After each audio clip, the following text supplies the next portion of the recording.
Hey y'all, Coach Alex Gonzalez coming at y'all with a great Wellness Wednesday. Today we're talking about improving your neuromuscular adaptations.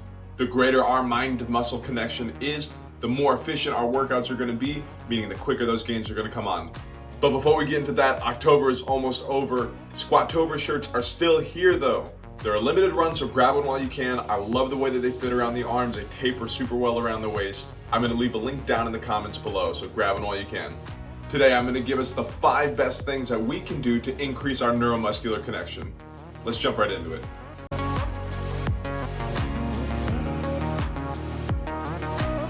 In the health and wellness world, there isn't a phrase that's more applicable than practice makes perfect. This goes hand in hand with our neuromuscular connections.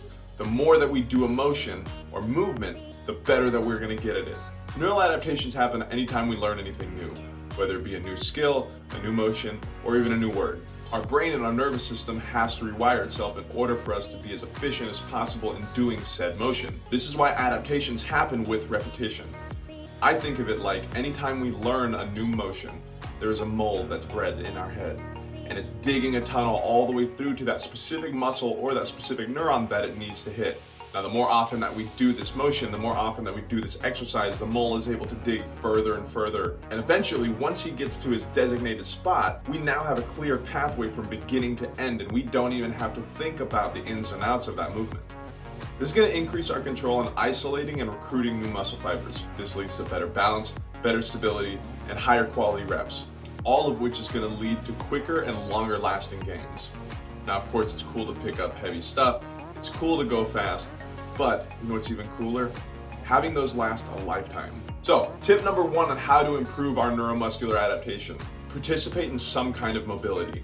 This can include either yoga, self-myofascial release. I recommend the 2 of these because they're the most uncomfortable. Now, a lot of y'all may be shaking your head or maybe thinking that may be counterintuitive, but hear me out. When we feel that uncomfortableness, we have to lean into it. I don't want us running away from it. When we get onto a foam roller and we have certain spots that are rather tender, or we get into a stretch that's not super comfortable, a lot of the time our muscles will contract as a defense mechanism. This is usually involuntary. Now, a lot of the time when we get into that uncomfortable stretch, when we get into that uncomfortable spot on our foam roller, a lot of the time we want to kind of close our eyes, we want to get to our happy space, we don't really want to think about that discomfort. That is very counterintuitive though.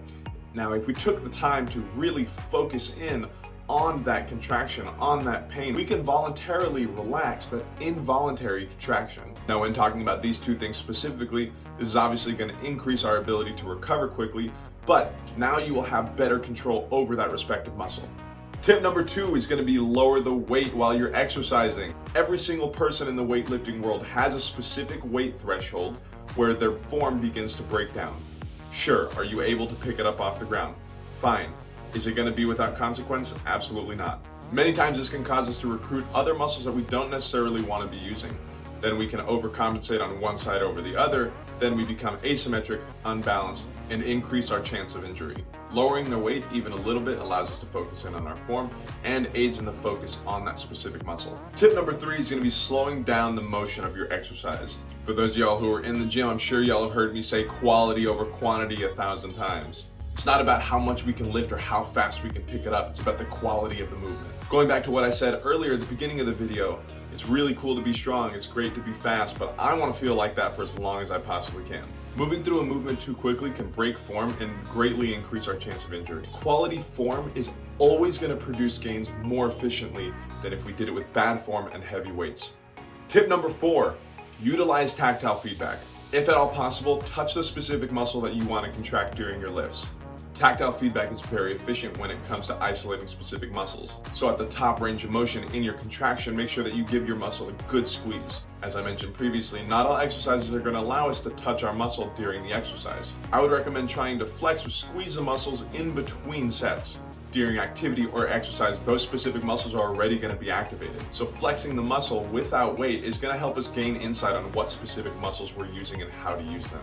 And finally, tip number 5, focus on your breath control. Breathing is going to be one of the most important aspects of bodily control. We control the breath to control the body. The best way that we can do this is learning about diaphragmatic breathing.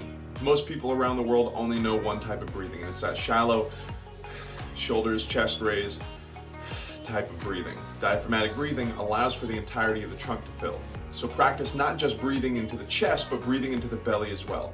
An easy way to do this is place your hand right on your belly button and give yourself a good inhale. And your hand should move with the breath. Once we've got the basis of diaphragmatic breathing, focus on breathing out in all directions rather just forward and back. Another good way to circle back to tip number 1 here, when we're getting into any type of stretch or myofascial, exhale on those uncomfortable spots. This is going to help send signals to the brain telling you that, hey, everything is a-okay, and that will send signals down to the muscle to help relax that muscle, making it easier for us to voluntarily relax it. Anyway, guys, that's going to do it for today. I hope we learned something. Like I said earlier, grab a Squattober shirt. They're limited time. Grab one while you can. Remember, this is always a conversation, so don't forget to like, leave a comment down below with any questions that you may have, suggestions for future content that you want to see. Other than that, I'm Coach Alex for Maximize Potential. Y'all be good, drink some water, and I'll see y'all in the next one.